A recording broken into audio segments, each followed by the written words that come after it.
أحرفي ولساني عربية حسبي بأنك منطقي وبياني عربية قلبي وروحي أحرفي ولساني عربية ثم الوصوف تضيع في أوصافك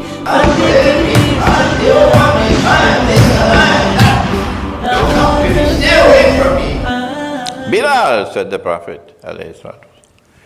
this is the essence of Riba.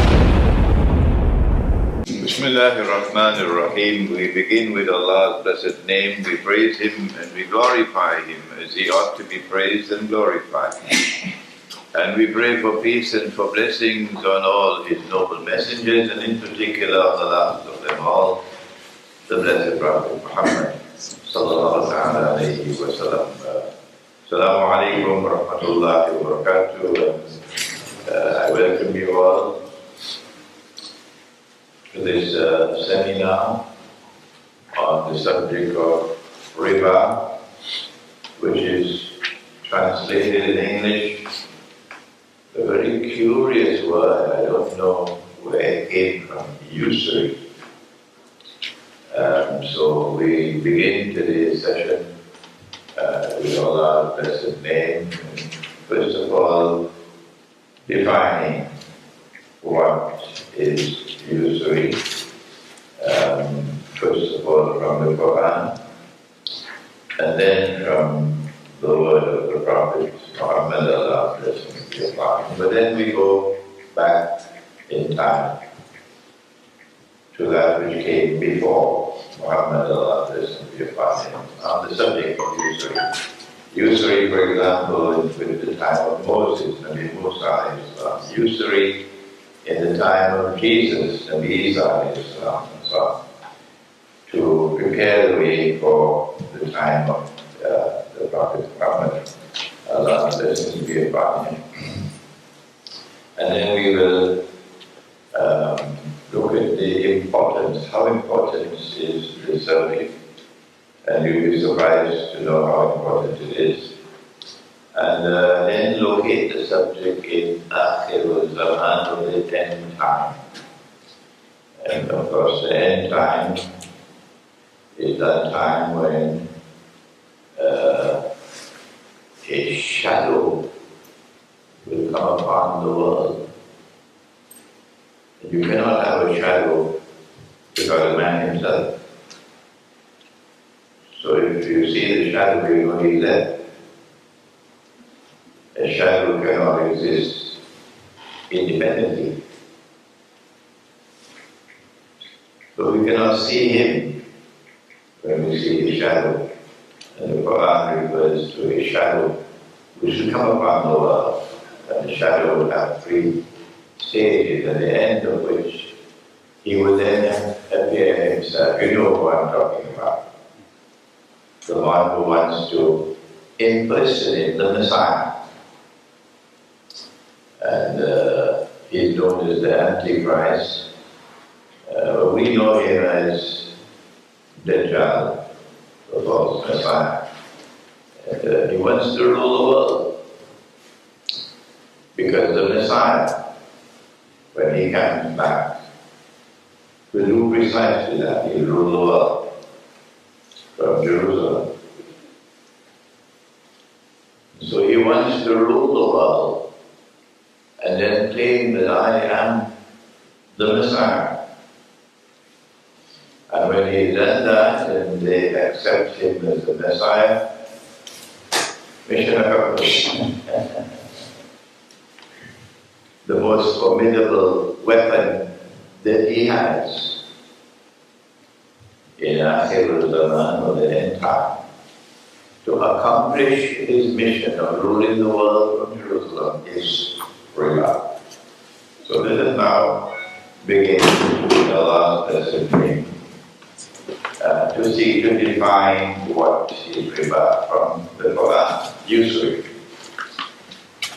And it is to be found in Surah Al-Baqarah, second surah of the Quran, in which Allah sends down revelation. Revelation had come previously on the subject. But now in this revelation, he addresses the money lender. Today he's known by the more respectable name of bank. he was known through history as the money lender. And Allah says to him, the money lender, who has accepted belief in the one God. And he says to him, Ittaqullah, fear Allah. Fear Allah. وَذَرُوا مَا بَقِيَ مِنَ الرِّبَا فَأَعُوذُ بِاللَّهِ مِنَ الشَّيْطَانِ الرَّجِيمِ. Ittaqullah, fear Allah. And give up what remains of your demand for riba. And if you do not do so, then take notice of a declaration of war. War is not fought with pancakes. War is fought with weapons. Today, those who control power in the world declare we are the only ones who are allowed to wage war. But in the Quran, Allah has declared that they can't impose any economic sanction on the Lord God. No.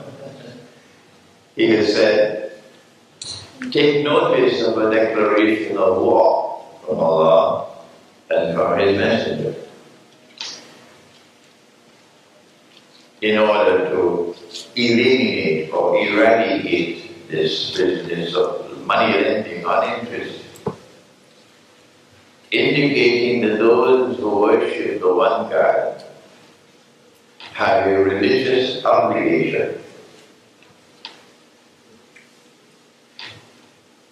When all peaceful means have been explored and exhausted for the eradication of money lending on interest, those who worship the one God, and we are not the only ones who worship the one God, those who worship the one God have a religious obligation to wage war, to stop money being lent on interest. But then the verse goes on to say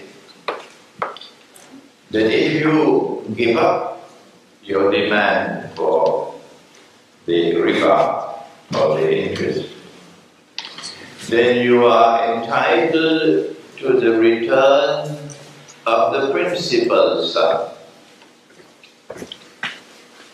فَلَكُمْ رُؤُوسُ أَمْوَالِكُمْ. You are entitled to the return of the principal sum. Meaning, you will lend this much in money, and the condition of the loan was that it will be returned with an additional amount. And you are now foregoing that additional amount. You're waiving it. But you are now entitled to the return of the principal sum which was lent. The borrower cannot say, this is haram and therefore I'm not returning anything to you. No.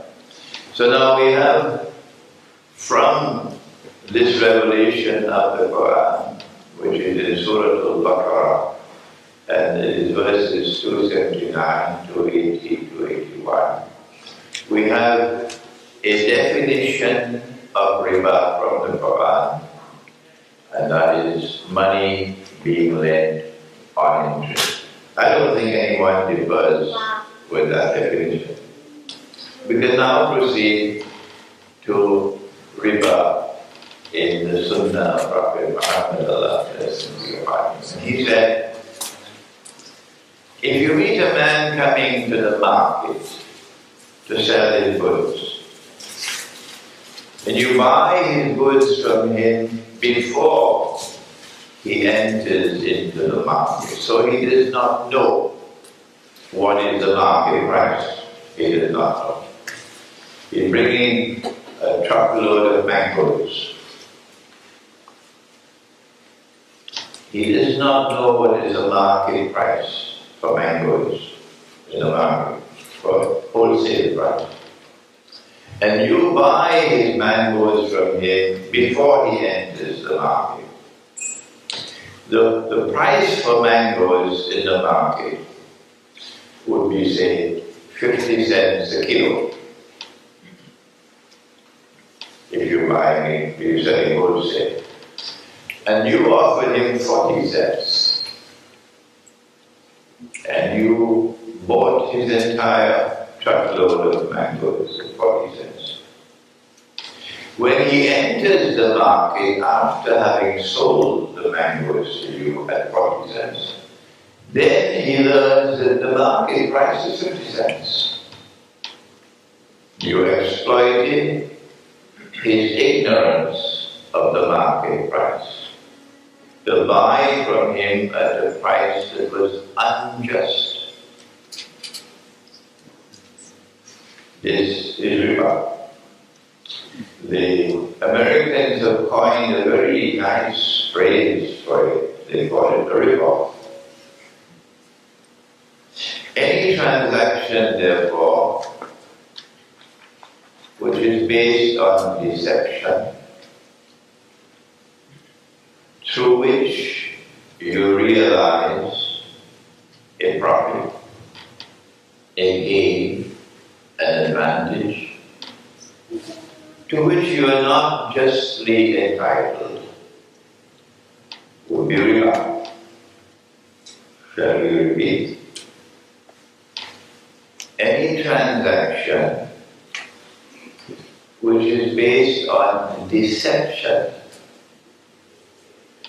through which you realize or you get a profit, a gain, an advantage, to which you are not justly entitled, will be Riba.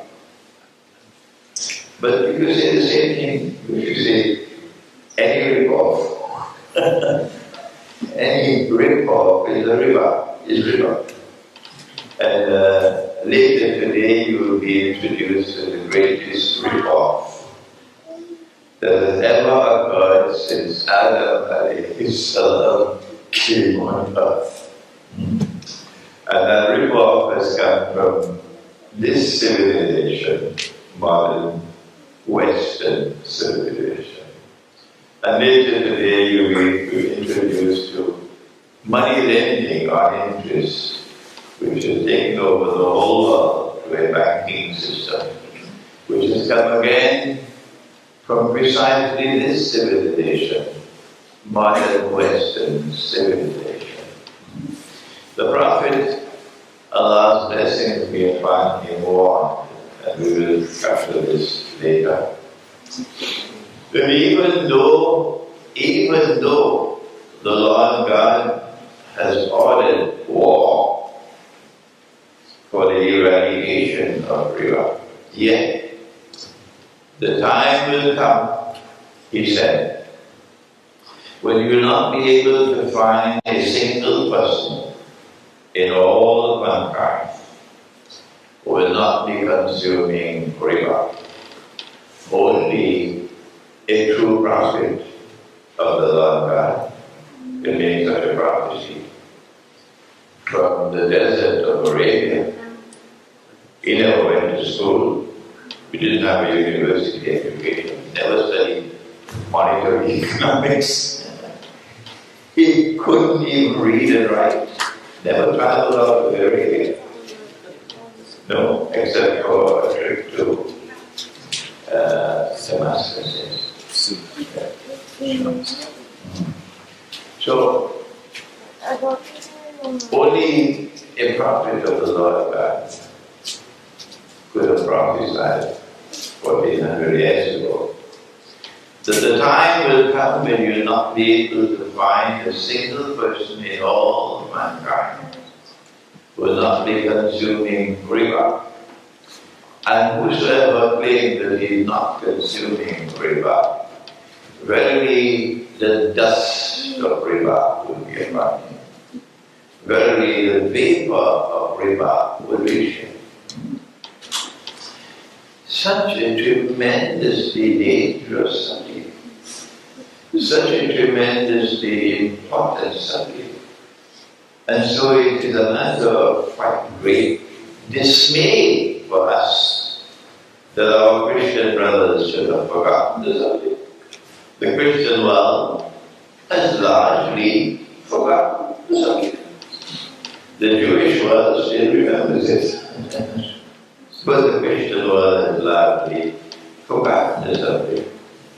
And as a consequence, as we introduce the subject, it is necessary for us to go back to Nabi Musa alayhi salam, the Prophet Moses, and to the book which came down with him, the Torah, which is a part of the Bible.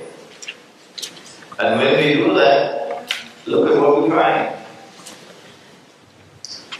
This is in Leviticus, which is one of the books of Moses, the Torah.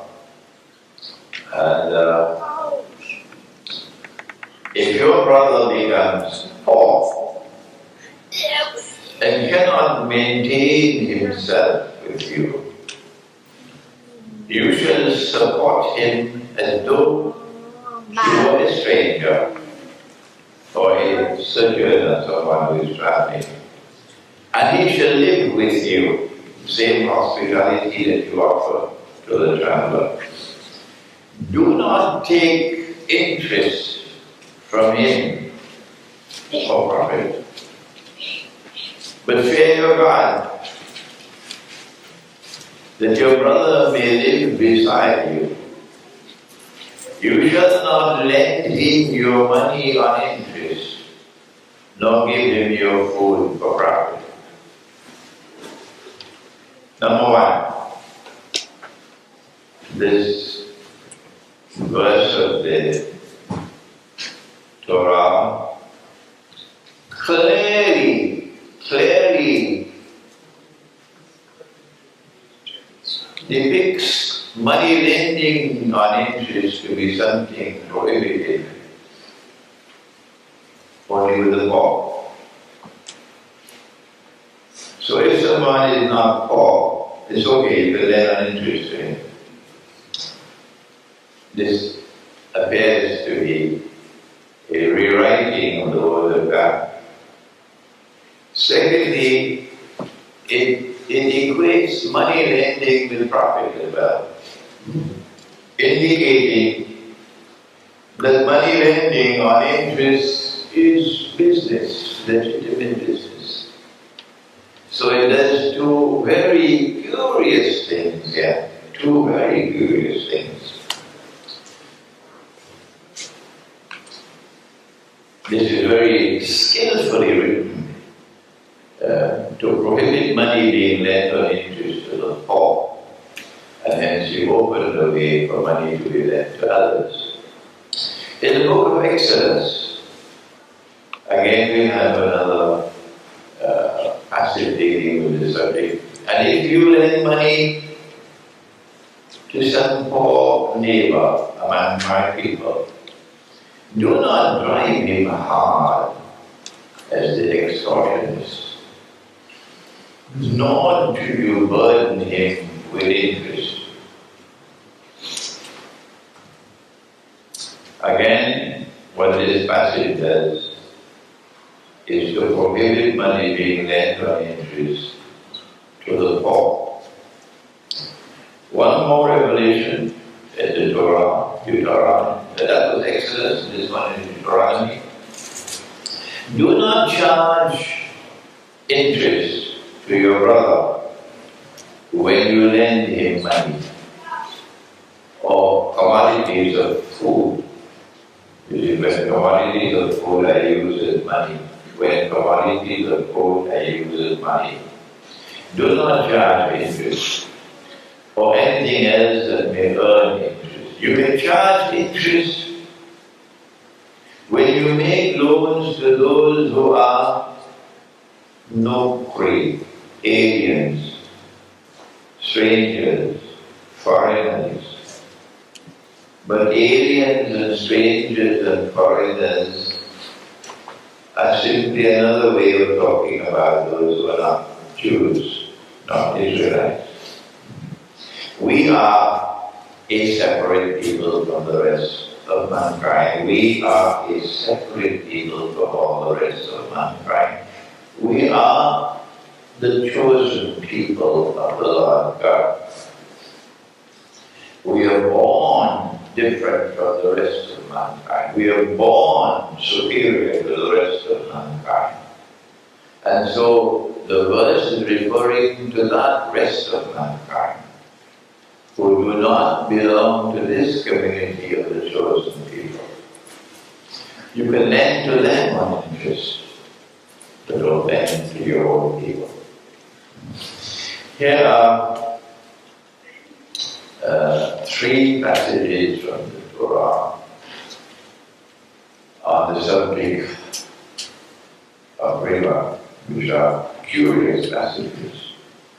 And as a consequence of what we now perceive to be changes made to the word of Allah, there is now a practice amongst the Israelites lending money on interest, engaging in riba.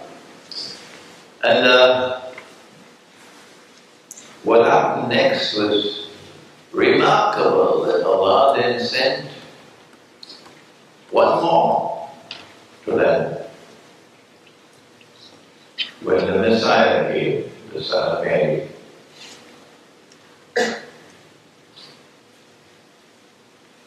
and what happened when he came is astonishing. He went into the temple. That's a temple built by Solomon, that is Sulaiman. But in the Quran, Allah does not refer to it as a temple. He refers to it as a masjid. So he went into the temple, Masjid al-Aqsa, the temple of Solomon, and he found the money changers engaged in a certain transaction. And he became very angry with them.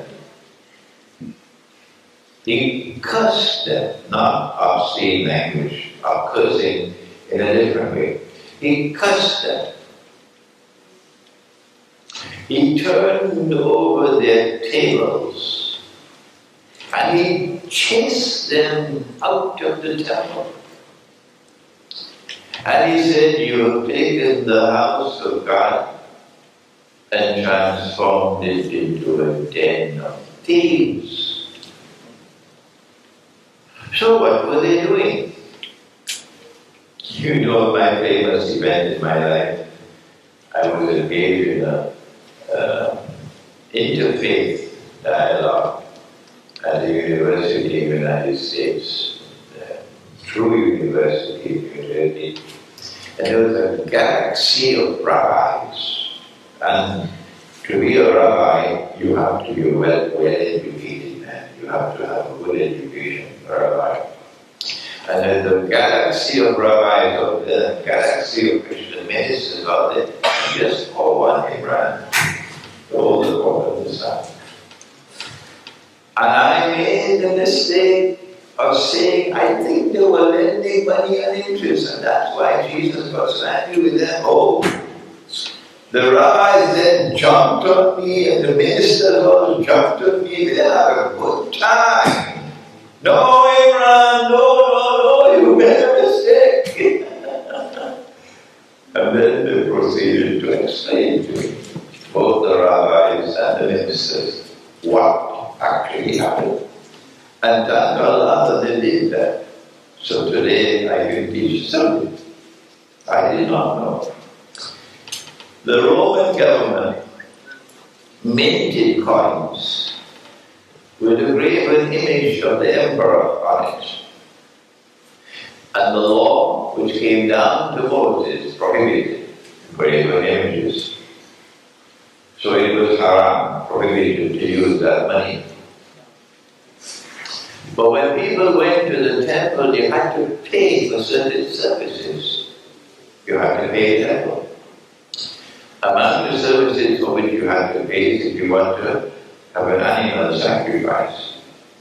And the rabbi from the temple would sacrifice the animal in the name of the one God, and you pay. So how could they pay with this haram money? Of course, money at that time, gold coins and silver coins. Okay? So what the temple did was to mint its own coins without any graven image. And there would be money changers, Israelites, and you could, in the temple, and you'd bring your Roman money and they would change it for temple money. But that transaction of changing Roman money for temple money, gold coins and silver coins, there was something in that transaction which was riba. And that is why Jesus, Nabi Isa alayhi salam, got very angry and cursed them and turned over the table. What was it? Our prophet said that amongst the signs of the last age is a knowledge will disappear. We live in an age of an explosion of information, yes, but that's not knowledge. Information is not knowledge. Knowledge is something else. And today, you can hardly find one person who can explain why did Jesus act in the way that he did. Why did he curse them, turn over the tables and chase them out of the temple? I mean, to see the video of that must be very, very exciting. And since you've taken the house of God and you've transformed it into a den of thieves. So there must be something very, very wrong in that transaction. Disgraceful, sinful in that transaction. For him to say you've taken the house of God and transformed it into a den of thieves. You were stealing people's money. What were they doing? Remarkable that this is taking place in the temple itself. So far had they left the truth which had come with Moses in the Torah, that this was taking place inside the house of God. Nabi Muhammad, Allah bless him, upon him, explained to us subsequently why this transaction was haram. The transaction was that if you want to exchange gold coins for gold coins, this one with a graven image, and this one without. The Prophet, Allah bless him, upon him, explained, this does not qualify as a business transaction. This does not qualify as a business transaction. No. Since it is not a business transaction, it cannot yield for you a profit or a gain. So it has to be an equal exchange. You want to do business, then you have to embrace something called risk. Meaning, you can either make a profit or you can suffer a loss. That's business. But a transaction in which there is no risk involved, no possibility of loss, does not qualify as business. And so if you are exchanging gold coins for gold coins, it must be an equal exchange. If you have 100 ounces of gold on this side with graven images, you got to exchange it for 100 ounces of gold on this side with no graven images. It has to be equal to equal. But our Prophet went on to say something more. He said it has to be hand to hand. What does that mean, hand to hand? Answer, a cash transaction. Cannot be a credit transaction. So it does not qualify as business, no. And nor can you lend this money to return it at a certain time as a business transaction, no. Alright.